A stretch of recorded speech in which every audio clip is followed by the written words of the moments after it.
Oriundo de una pequeña isla y nación, aparece un hombre guiado por la más férrea ambición. En el pináculo de su gloria, gobernaría a 70 millones de personas y transformaría la faz de Europa. Guerrero, emperador, déspota.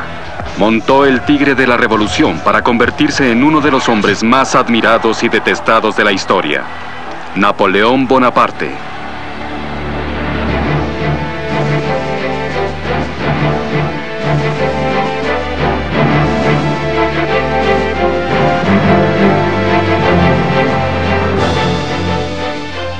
Conquistadores. Napoleón Bonaparte.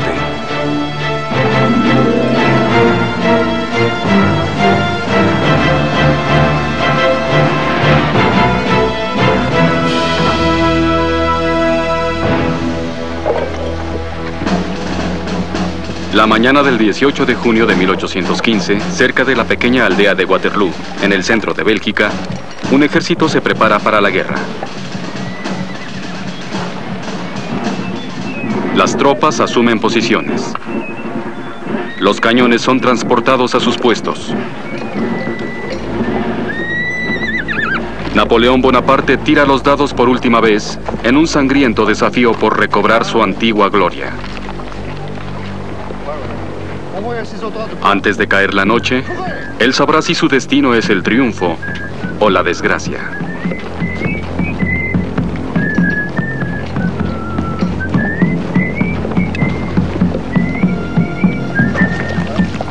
El camino de Napoleón hasta Waterloo comienza 46 años antes en la isla de Córcega que, tras defender ferozmente su independencia, había sido anexada por Francia recientemente. Nacido en agosto de 1769, Napoleón fue el segundo de 8 hijos vivos.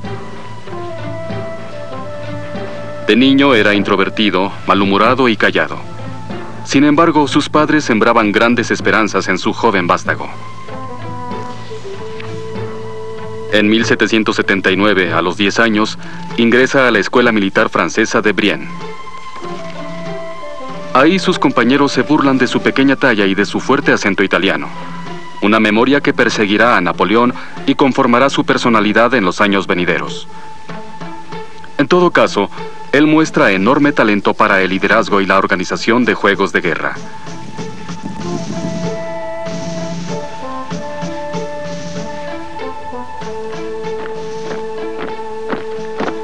A los 15 años, Napoleón es transferido a la escuela militar de mayor prestigio en Francia, l'École Militaire en París.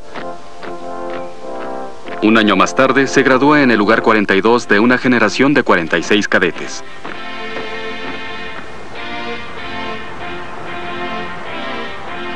Napoleón es comisionado como segundo teniente de artillería en septiembre de 1785.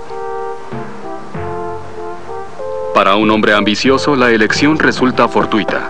Los nuevos avances en armamento y tácticas están a punto de reescribir la historia.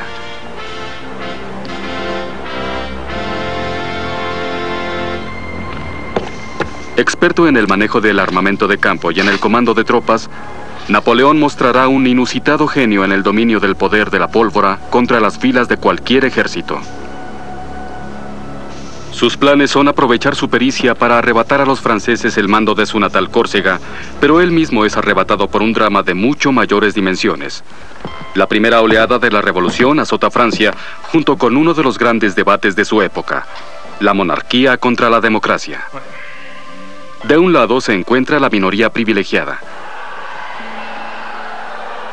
Cobijados por el lujo como lo han hecho por siglos, nobles y aristócratas viven indiferentes al sufrimiento de miles de compatriotas que fenecen diariamente bajo el yugo de la pobreza y del hambre. Del otro lado, los filósofos como Jean-Jacques Rousseau acuñan nuevas ideas radicales sobre los derechos humanos y esparcen el grito de libertad, igualdad y fraternidad. Para Napoleón, libertad significa libertad para Córcega. La igualdad no es sino un camino rápido al rango, pero mientras abraza los ideales de la revolución, Napoleón no es ningún anarquista.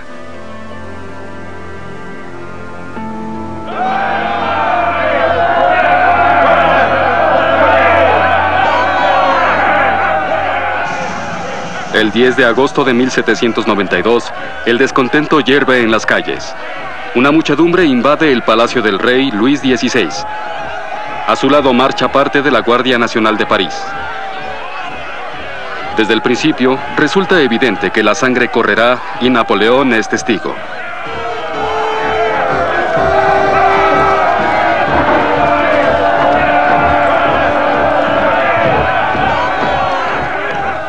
Él ve la formación de la Guardia Suiza, los guardias personales del rey, en defensa del palacio.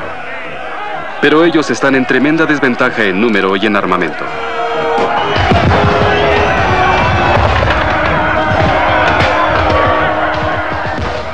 Luis y su esposa María Antonieta son llevados a prisión. La detestada monarquía ha tocado su fin. Los rebeldes pierden la cordura. Vengando generaciones de odio, mutilan los cadáveres de la Guardia Suiza, cortándoles las orejas y los genitales.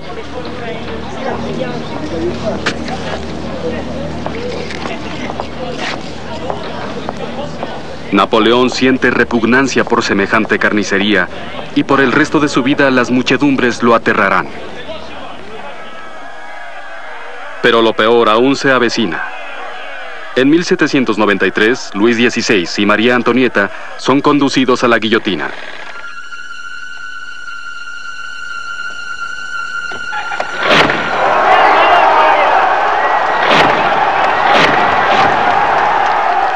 Su ejecución desata una oleada de sangre. Durante el año siguiente, en el Reino del Terror, 250.000 de personas serán masacradas.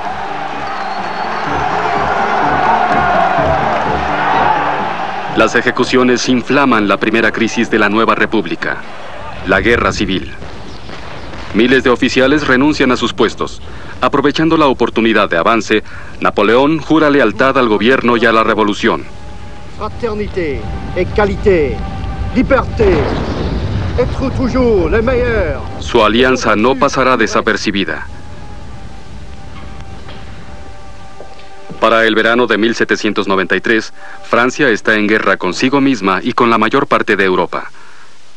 Desde hace 4 meses, el gobierno ha tratado de expulsar del gran arsenal de Toulon a 18.000 realistas combinados con tropas españolas y británicas.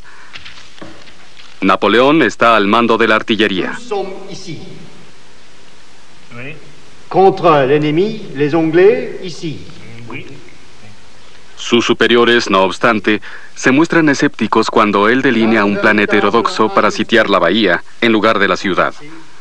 Napoleón propone usar artillería de tierra para disparar bolas de fuego, balas de cañón al rojo vivo para incendiar la armada británica.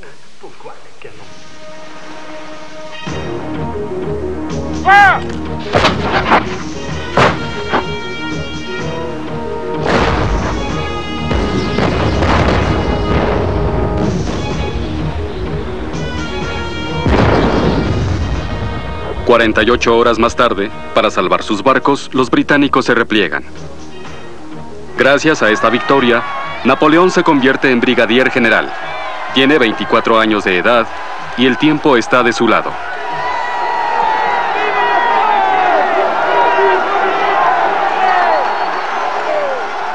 No vuelve a ser llamado a combate hasta octubre de 1795, cuando 30.000 realistas, hartos del nuevo régimen, organizan un golpe de Estado.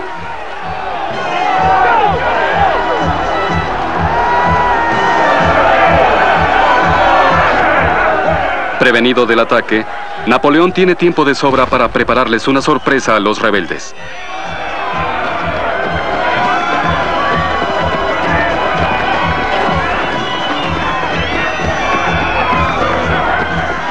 Al comienzo de su avance, los asalta con lo que él denomina un soplo de golpes de uva, pequeñas bolas de acero disparadas a poca distancia. Muchos mueren instantáneamente. Cientos se retiran, impresionados por la sangre fría del ataque de Napoleón. Para el flamante y joven general de Córcega, su sorprendente desempeño de ese día es solo el comienzo.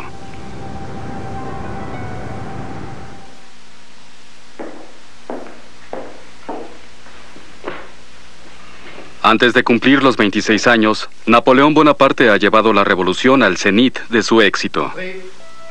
Ahora el destino le depara un giro distinto. La leyenda cuenta que, un día, un pequeño vino a pedir la espada de su padre, un aristócrata llevado a la guillotina durante el terror. El niño vino en compañía de su madre, Josefina de Beauharnais. D'accord? D'accord? Tiens. Merci, mon général.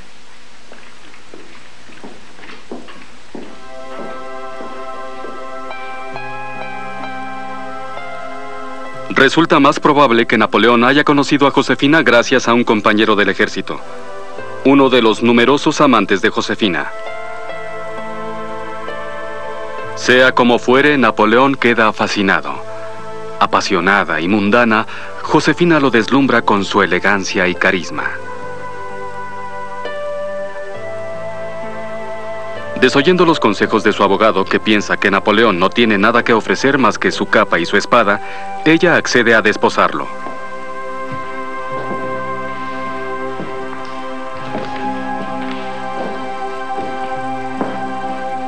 El día no tiene un buen comienzo.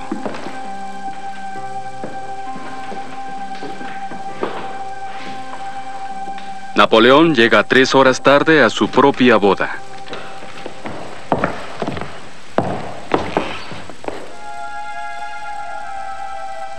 Tampoco tiene un final feliz. Mientras hacían el amor en su noche de bodas, el perro faldero de Josefina muerde a Napoleón en la pierna. 2 días después, el general abandona a su consorte. Francia está rodeada de enemigos.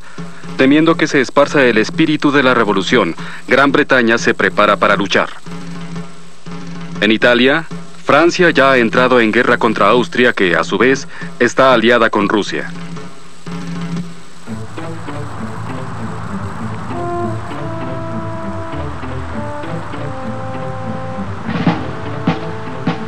Dos semanas después de su boda, Napoleón llega a Italia para encontrar un ejército de 37.000 hombres en harapos.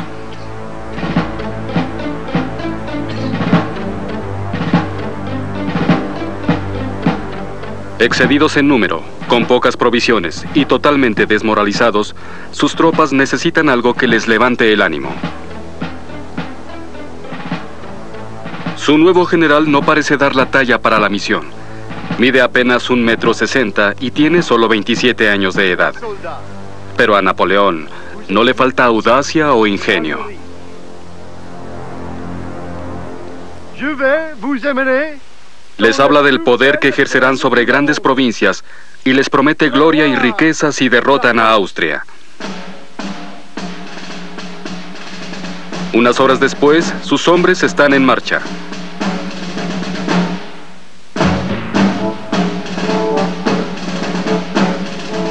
Con pocas provisiones para retardar su avance, las tropas marchan a la velocidad del rayo a través de Italia.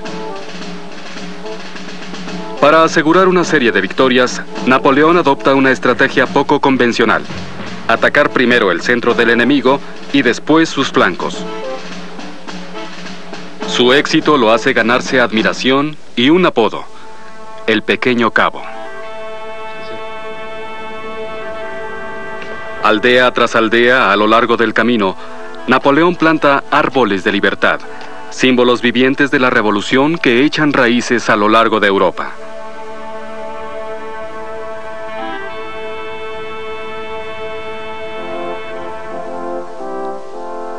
Antes de llegar el mes de abril de 1799, Napoleón ha replegado a los austríacos a 100 kilómetros de Viena y ha asegurado un armisticio. El tratado de paz negociado por él dará a Francia el control de miles de kilómetros de territorio, desde Bélgica hasta Grecia. Napoleón ha derrotado a un imperio y ha cambiado el mapa de Europa. Ha llegado al mando máximo de Francia. Lo único que le queda por conquistar es Gran Bretaña. Pero la tarea es demasiado arriesgada. La Armada Real controla el Canal de la Mancha.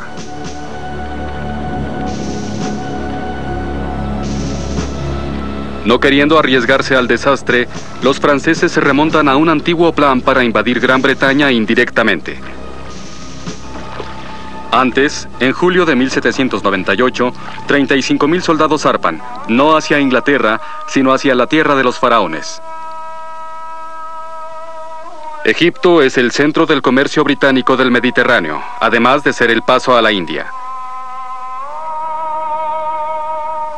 Rodeado de la grandeza de la antigüedad, Napoleón es consciente de su propio lugar en la historia. A sus ejércitos les dice: 40 siglos tienen su mirada puesta sobre ustedes. Para los turcos otomanos que gobiernan Egipto, los franceses son infieles. A la sombra de las pirámides, ellos declaran la Guerra Santa.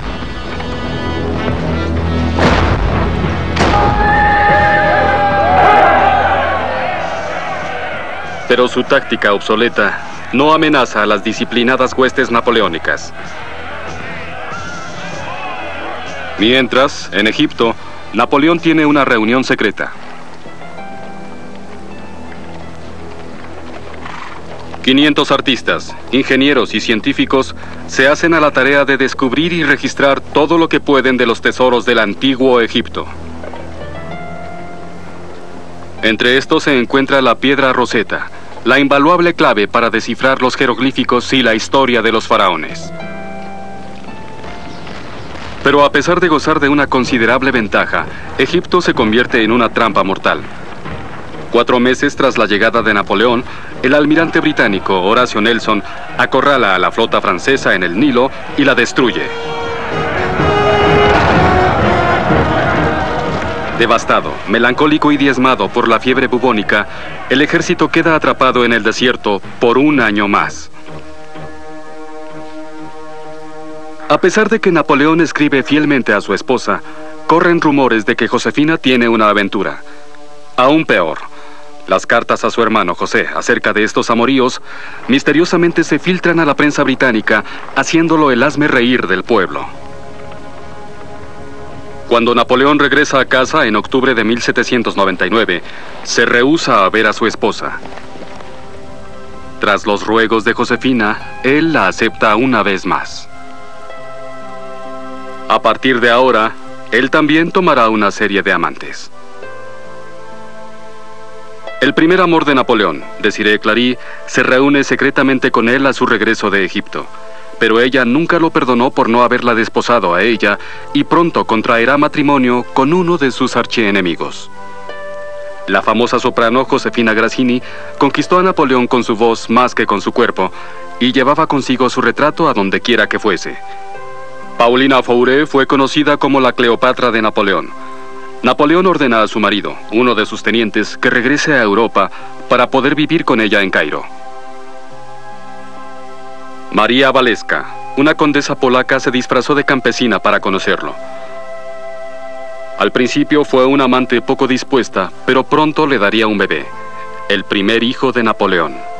Pero a pesar de todas sus conquistas, ninguna mujer lo cautiva como Josefina. La angustia que le causa su infidelidad solo es superada por el revuelo político que está a punto de destrozar a Francia.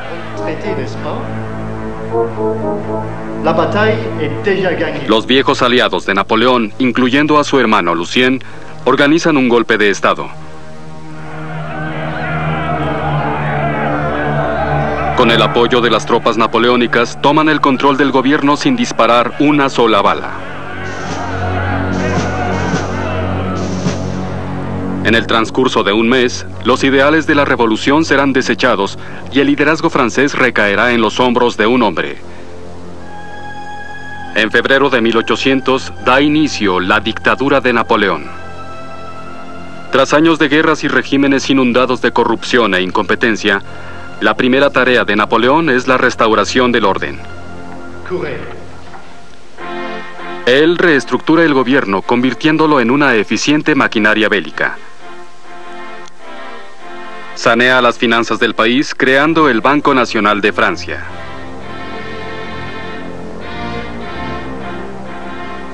Simplifica el sistema legal con un nuevo Código Civil, el Código Napoleón, que regula virtualmente todos los aspectos de la vida.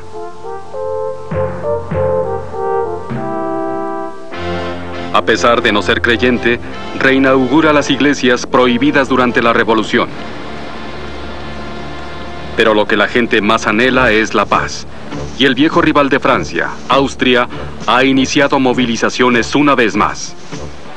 En la espera de una rápida victoria, Napoleón conduce a 40.000 tropas a través de los Alpes hacia Italia para una confrontación. La batalla de Marengo, no obstante, pronto demuestra ser un fiasco.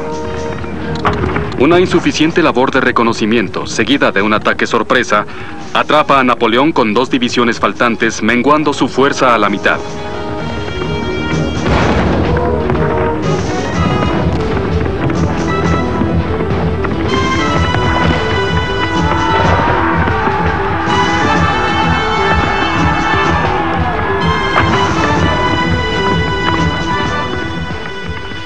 Los franceses por poco y no se escapan de una derrota.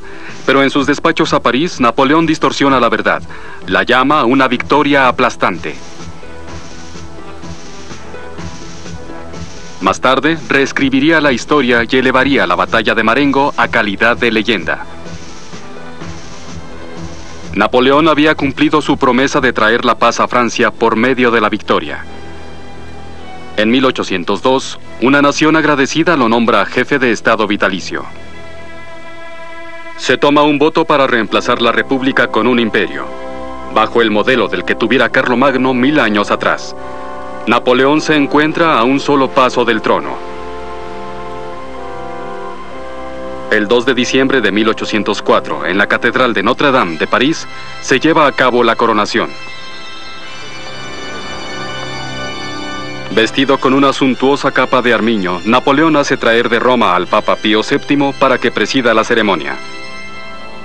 Pero en el momento crucial, Napoleón sorprende al Papa tomando la corona de sus manos y colocándosela sobre su propia testa.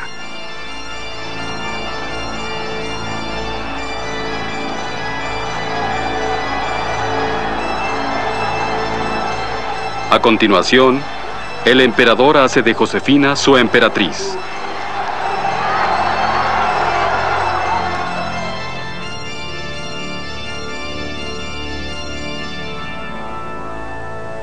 Pero no todos están complacidos.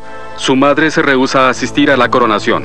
Beethoven, un antiguo admirador, tacha el nombre de Napoleón de la dedicatoria de la Tercera Sinfonía.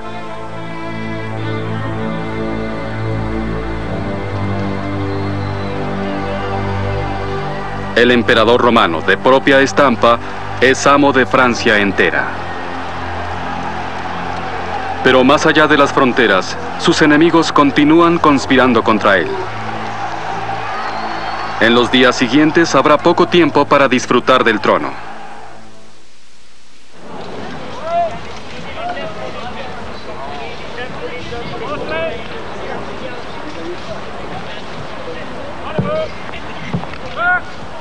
Incluso antes de la coronación de Napoleón, Francia se encontraba en guerra una vez más. Sus viejos enemigos, Austria y Rusia, forjaban una alianza con el apoyo del oro de Inglaterra. En 1804, Napoleón ordena la concentración de 200.000 tropas a lo largo de la costa francesa. Por años, Napoleón soñó con una invasión a través del canal. El truco es pasar la formidable armada británica.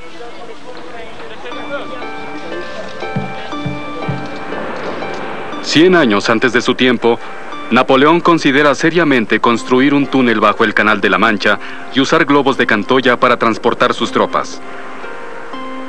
Podría perder 20.000 hombres al cruzar, pero llegando a la otra orilla, los ingleses no darían pelea a sus ejércitos.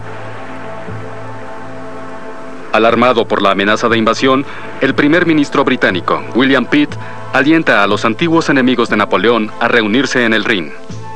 En agosto de 1805, Austria y Rusia avanzan por la Baviera francesa. Para evitar un ataque, Napoleón abandona sus planes de invadir Inglaterra. En lugar de eso, lleva a sus tropas desde el Canal de la Mancha hasta el río Danubio y les da el nombre de la Grande Armée. Su objetivo es detener a los austríacos antes de que se reúnan con los rusos. El 20 de octubre, Napoleón rodea la ciudad de Ulm y captura 57.000 hombres sin disparar un solo tiro. Ahora los franceses están exhaustos y los rusos se acercaban.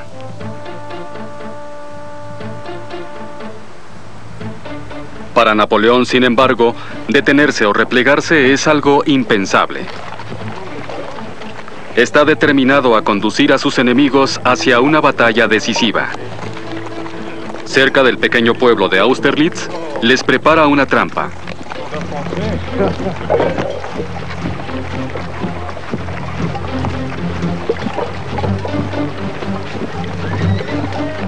El ejército ruso, conducido por el zar Alejandro, y los austriacos, encabezados por el emperador Francisco, descienden por segunda vez sobre las huestes francesas, creyéndolas débiles y en la huida.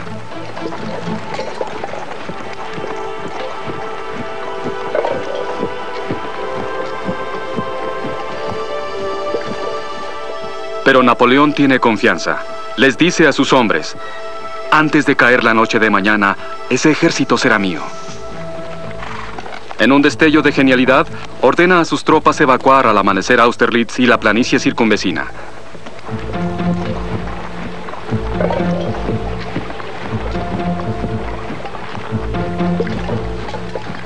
Al día siguiente se desdoblará la pieza crucial de su estrategia.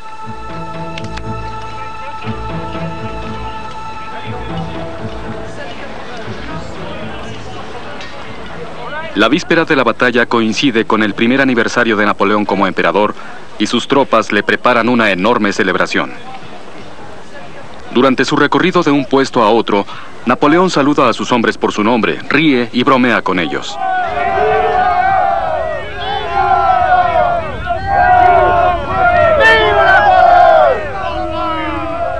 Muy pronto arderán miles de antorchas, lo que hoy conocemos como los fuegos vivaces de Austerlitz, y los soldados aclaman ¡Vive la France!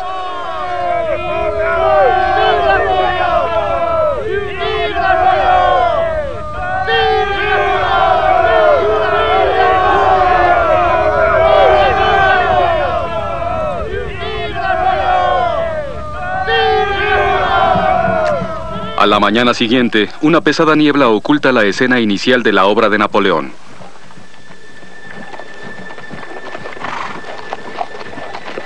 Más tarde, al elevarse el sol y disiparse la niebla, los rusos ven cómo se alejan los franceses.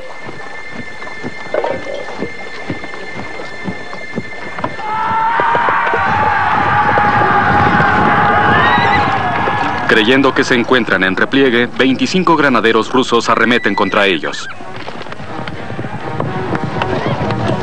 Frente a ellos se encuentra una colina que esconde el cuerpo entero de la milicia francesa. Tan pronto los rusos alcanzan las planicies, Napoleón desata a sus tropas, partiendo en dos a su estupefacto enemigo.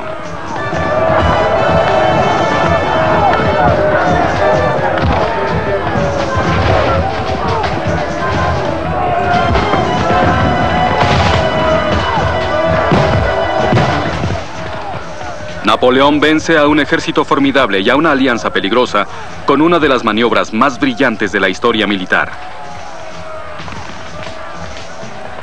Pero en una carta a Josefina es más humilde que de costumbre. He derrotado a los ejércitos rusos y austriacos comandados por 2 emperadores, escribe. Me siento un poco cansado. Pero Napoleón no descansaría. El general ha escuchado noticias de que 6 semanas antes, cerca de la costa española, en Cabo Trafalgar, el almirante Nelson atacó la flota francesa, destruyendo la mitad de sus barcos fuera de misión.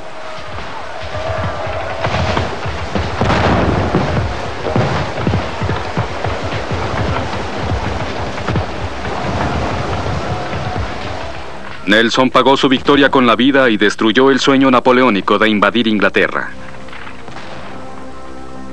Tendría que conformarse con el continente. El imperio francés se extiende a lo largo de 141.350 kilómetros, desde el Océano Atlántico hasta Europa Central. El gobierno se convierte en un negocio de familia. Su hermano José es coronado rey de Nápoles y más tarde rey de España. Luis, rey de Holanda. Jerónimo, rey de Westfalia en Alemania. Cada uno adopta el apellido Napoleón como prueba de su lealtad al emperador. Inglaterra es lo único que no ha sido conquistado. En 1807, Napoleón prepara otro plan para destruir a su vecino. Ordena un embargo a todas las mercancías británicas. Pero para que funcione, es menester la cooperación de Rusia. Napoleón se reúne con el joven zar sobre una balsa en un río. La simpatía entre los dos es inmediata. Después de cenar, toman té y discuten de política y filosofía. Napoleón se retira convencido de haber hecho un amigo. Pero hacer valer este tratado llevará a Napoleón hasta el corazón de la Rusia zarista.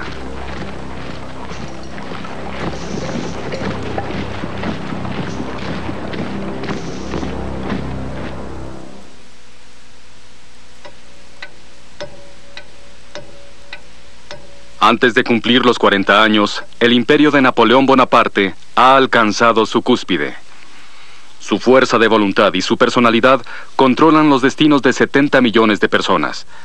Pero sin heredero, el imperio está condenado a la ruina. Su único hijo, el que le diera María Waleska, es ilegítimo.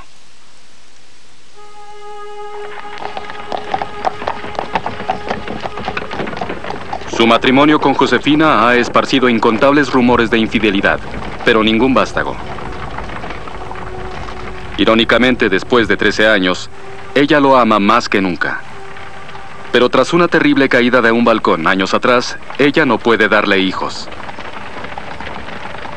Una noche del otoño de 1809, Josefina llega a Fontainebleau para descubrir un muro entre sus aposentos y los de su marido. Josefina está devastada.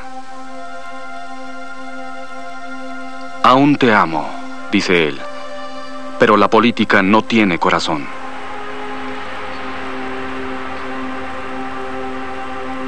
Josefina era el amuleto de la suerte de Napoleón.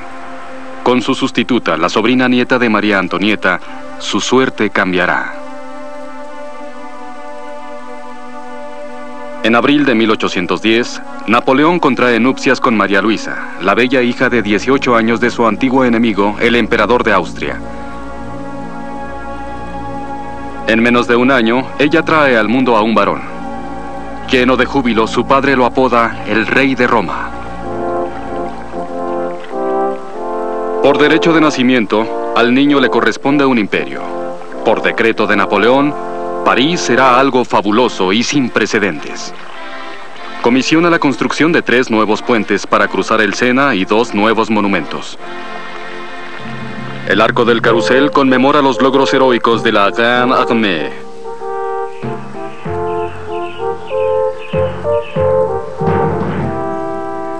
El Museo Napoleón en el Louvre guarda todos los tesoros reunidos durante sus campañas.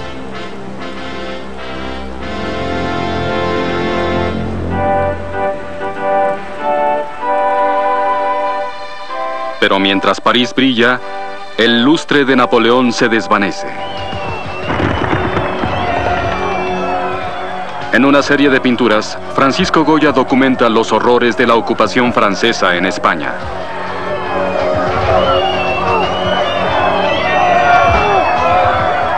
En París también crece el descontento. Las ambiciones del emperador le han costado a Francia incontables millones y un número insólito de vidas. Para entonces, muchos creen que el precio es demasiado alto. Tras varios intentos de asesinato, la presión crece. Para Napoleón, la victoria se convierte en obsesión. Cuando juega ajedrez con sus amigos, hace trampa.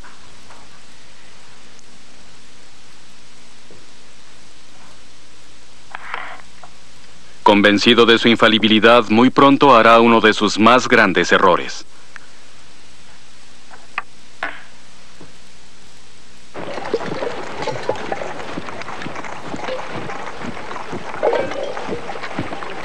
El 23 de junio de 1812, Napoleón conduce al ejército más grande jamás reunido en Europa, más allá del río Niemen hacia Rusia. El zar Alejandro ha faltado a su palabra de boicotear a Inglaterra y se prepara para la guerra. Napoleón planea dictar los términos de un nuevo trato en el campo de batalla. A 120 kilómetros de Moscú, cerca de la aldea de Borodino, las huestes rusas acampan y esperan. Al amanecer el 7 de septiembre, 130.000 tropas francesas se enfrentan con los rusos.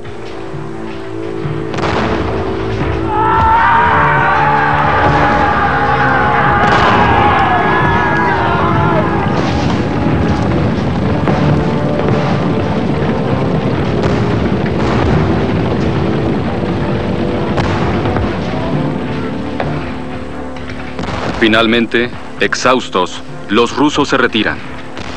Napoleón pierde 30.000 hombres y 10 generales. Su cirujano en jefe realiza 200 amputaciones en 24 horas. El precio fue alto, pero el camino a Moscú ha quedado abierto.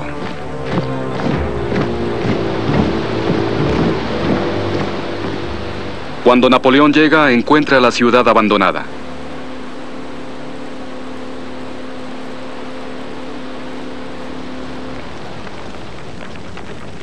Al día siguiente, el fuego arde.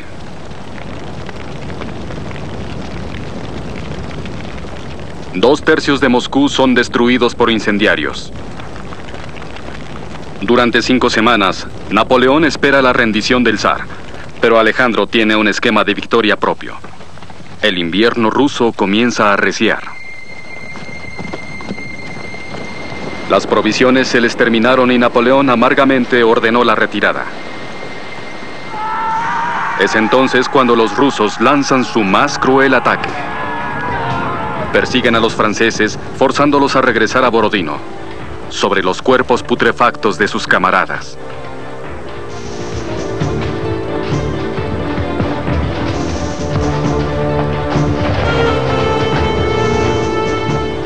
Las temperaturas se desploman, las provisiones se acaban. Los soldados rasos se congelan y se mueren de hambre, mientras Napoleón es conducido cómodamente en su carruaje comiendo 3 veces al día.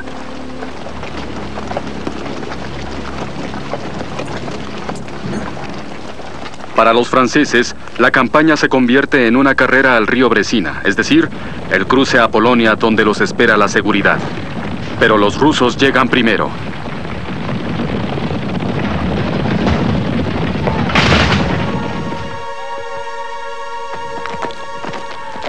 Napoleón regresará a casa como el arquitecto de uno de los más grandes desastres de la historia militar.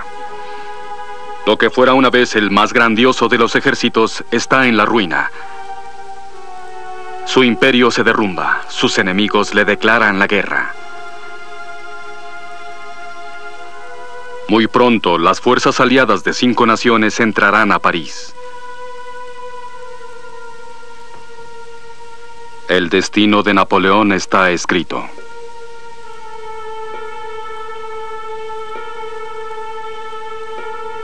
La vida me es insoportable, le dice a un camarada.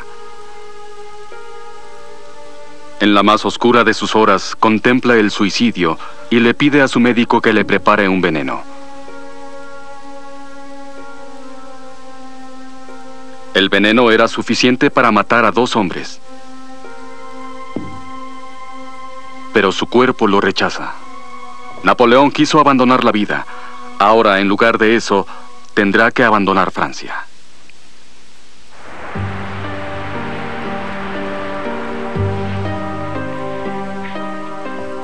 Napoleón conquistó Europa y durante casi 2 décadas la gobernó con mano de hierro.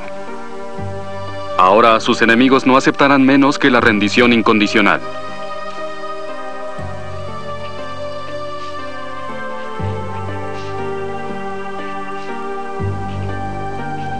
El 6 de abril de 1814, un Napoleón humillado abdica a la corona.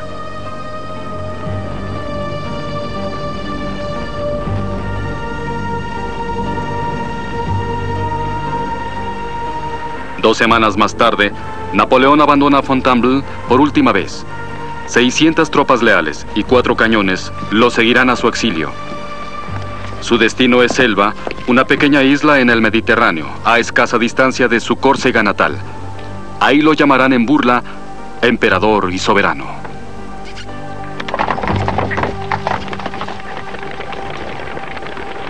La partida de Napoleón significó el regreso a la monarquía y a los oscuros días que precedieron a la revolución. Con solo su firma, Luis XVII restaura las antiguas fronteras de Francia y abole el imperio. Pero para algunos, no hay marcha atrás. Después de 10 meses en una isla de 61 kilómetros cuadrados de montañas, el tedio empieza a invadir a Napoleón. Para 1815, le llegan noticias de que buena parte de Francia, incluyendo al ejército, estarían complacidos de verlo volver. A pesar de los riesgos que involucra, Napoleón no puede resistir la oportunidad de recuperar su antigua gloria. En marzo se fuga de Elba sobre una barca disfrazado de guardia británico y se encamina a París. A lo largo del camino, todos los regimientos enviados por el rey para arrestarlo se unen a él. Cuando la noticia llega a Palacio, Luis huye. Entonces el pueblo aclama abiertamente a su antiguo emperador.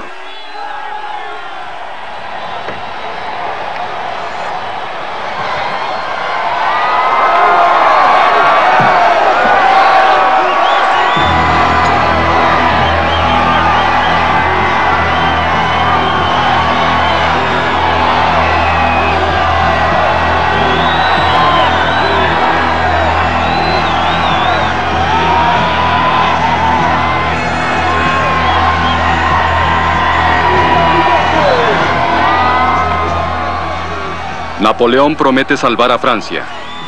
Promete regresar el calendario hasta el día de la Revolución. Jura restaurar la libertad, la igualdad y la fraternidad. Mientras tanto, en Viena, los enemigos de Napoleón han estado ocupados destruyendo su imperio.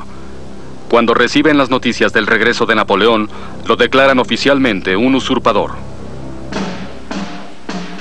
De inmediato, el duque de Wellington se dirige a Bélgica para unirse con el mariscal de campo Gebhard Blocker y con los prusianos.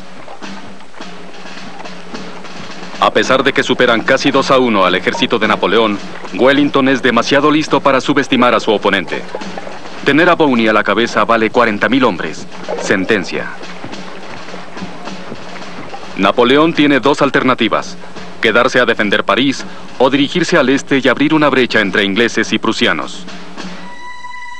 El 15 de junio de 1815, entra a Bélgica.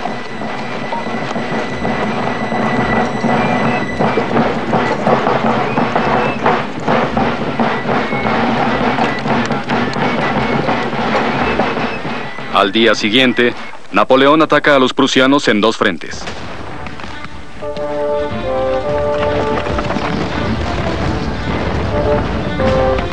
Por horas acorrala al enemigo. Pero su adelgazada milicia no puede concretar la victoria.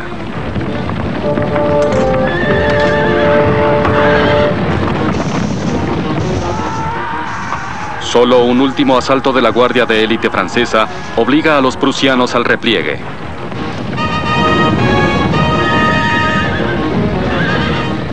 Esa noche se dirigirán al norte para reunirse con Wellington cerca de la aldea de Waterloo. El día 18 de junio, franceses y británicos contienden en un frente de 4,5 kilómetros de largo. El plan de Napoleón es simple y familiar: abrir con un bombardeo y después atacar el centro de Wellington.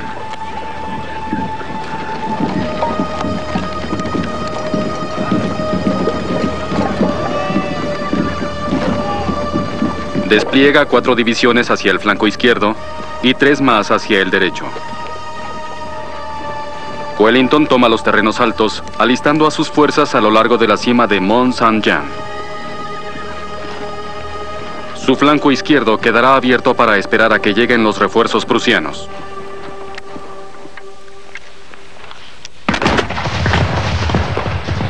A las 11:30 de la mañana, un disparo señala el inicio de la batalla de Waterloo. 2 horas más tarde, Napoleón ordena el ataque principal.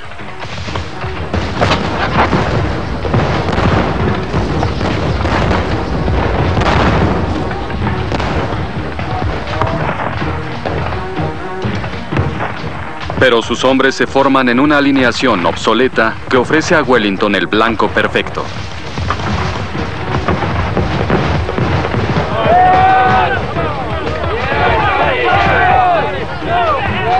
$5,000 hombres caen rápidamente. Mientras, los prusianos se acercan más y más. Napoleón no tiene otra alternativa que hacerle el daño que pueda al ejército de Wellington antes de la llegada de los germanos. El primer intento falla. A continuación, ordena una carga de caballería.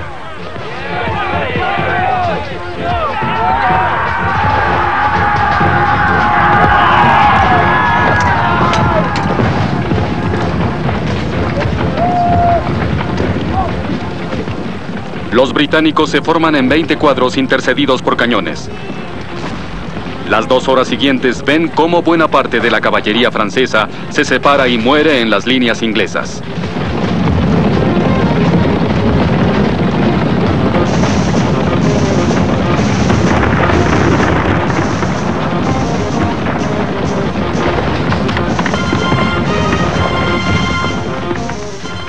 Cuando llega el primer grupo de prusianos al caer la tarde, estos atacan el flanco derecho de Napoleón con tremenda furia.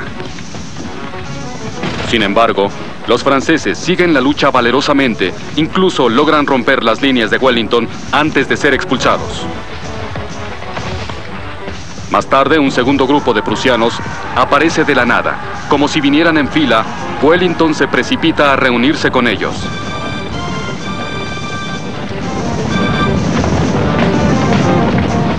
Asombrado y aterrorizado, el ejército de Napoleón se sume en el colapso.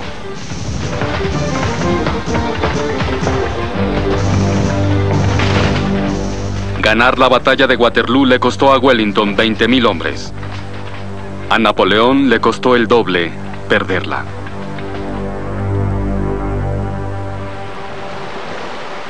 Un mes más tarde, Napoleón se rinde a la Armada Británica para emprender su segunda y última travesía hacia el exilio. Para evitar otro escape, el emperador es llevado a Santa Elena, una isla en el Atlántico, a miles de kilómetros de ninguna parte.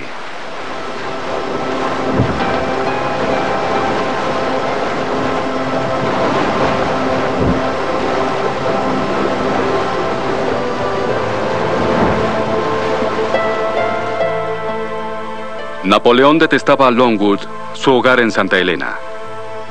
Una pequeña casa de madera, acondicionada a partir de un establo, yace en una planicie donde puede ser vigilada desde un campo militar cercano. La isla es patrullada constantemente. Napoleón corta huecos en las persianas para ver sin ser visto. Él se queja con sus carceleros diciendo que es un emperador, no un prisionero de guerra, pero los ingleses se rehúsan a reconocerle el título.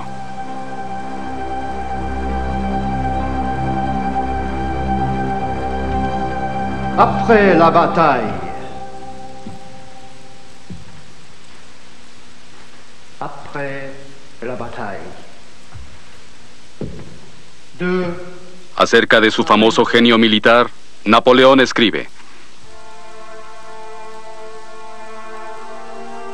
he luchado 60 batallas y no he aprendido nada que no supiera desde el comienzo. En la primavera de su 6º año en Santa Elena, su salud lo abandona. Acogido por dantescos dolores de estómago, dicta su testamento y última voluntad. En él, expresa su deseo de ser enterrado a la orilla del Sena, junto al pueblo francés que tanto amó. El 5 de mayo de 1821, Napoleón Bonaparte exhala su último aliento. Según la autopsia, murió de cáncer, pero el rumor cuenta que fue envenenado por sus sirvientes británicos. Napoleón fue enterrado en un valle de Santa Elena.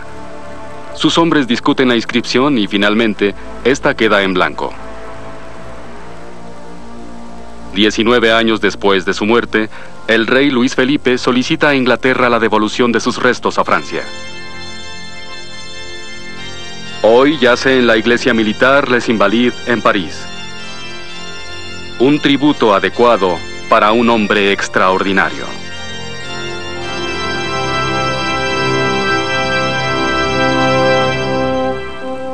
Napoleón surgió de la obscuridad para convertirse, quizá, en el mayor genio militar de todos los tiempos.